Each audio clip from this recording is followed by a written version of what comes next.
The first of these arguments is what Sober calls the ignorance argument. He says, he basically summarizes this argument as follows.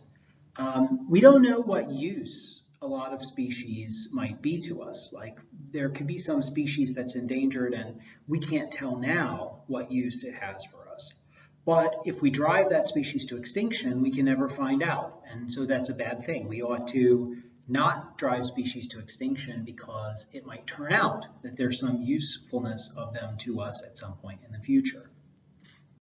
Sober's objection to this argument is that if you really don't know at all whether a species is useful or not to us, if you have no indication at all that it might be useful to us, then you have no reason to act in any particular way. It could as well be the case, if you really don't know whether it's useful to us or how useful it might be, then you could as well conjecture that the extinction of the species would be more useful to us than you could that its preservation would be. So the basic idea here, of course, is that like ignorance alone is no argument for anything. If I give you an example, a kind of parallel example, like I tell you there's this door and there's something on the other side of the door, but you have no idea what it is, and we're not going to tell you. It could be anything. It could be a tiger who's waiting to rip you to shreds. It could be $1 billion, right? It could be anything. Do you have any reason to walk through the door? Do you have any reason not to walk through the door? Basically, Sober's argument is you have no reason to either walk through the door or not walk through the door if you know nothing about what's on the other side of the door. So if the ignorance argument is taken literally, it really provides no reason at all to make any decision about what to do about an endangered species. The second argument that Sober considers is what he calls a slippery slope argument. Basically, this goes as follows. The environmentalist argues, if we don't recognize that every species is valuable, then humans are just going to continue to drive species to extinction. We need to draw a firm line somewhere and say it's not okay, that every extinction event is a crime, every extinction event is wrong, because if we don't do that, then the current trajectory of driving species to extinction is just going to continue with no barriers at all, no boundaries at all.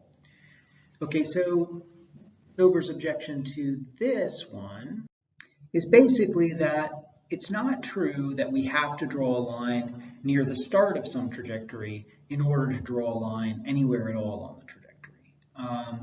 This is the sense that we have to stop some practice at the very, very barest indication of the practice, or else we would have opened the door to the very extreme worst conditions of the practice, is what's called a slippery slope argument, and it's famously a fallacious argument, meaning it's an argument that just in its very form can be shown to make an error of reasoning.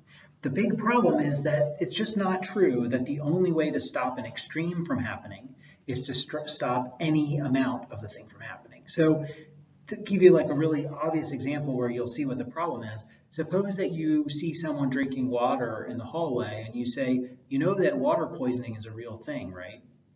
So they're drinking a little bit of water now. It's true that it's possible for someone to drink enough water that it is a health concern, that it counts as a kind of poisoning. And people sometimes show up in emergency rooms because they drank too much water, okay?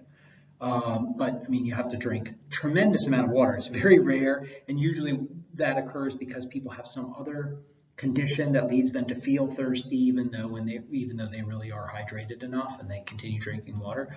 So there's a case where the person is worried about water poisoning, too much water, but you don't have to not drink any water at all in order to not drink so much water that you get water poisoning. So in the same way, you don't have to say any species extinctions at all are unacceptable in order to say we don't want there to be a whole lot of species extinctions. We don't want rampant species extinctions. And so what Sober suggests actually as an alternative mechanism here for deciding is he just supposed, and he's not actually proposing this as a firm policy. He's just saying, wouldn't it make more sense? I mean, or there's at least one alternative way of making these decisions that would make more sense, he thinks, which is if we value species because we value diversity, then we might say that each species becomes more valuable. Each species that's left that hasn't gone extinct becomes more valuable to us, and we ought to work harder to preserve it as the total species diversity declines. So if this year there are, let's just say, just to pick a crazy number, it's probably much more than this, but say there are 300,000 species.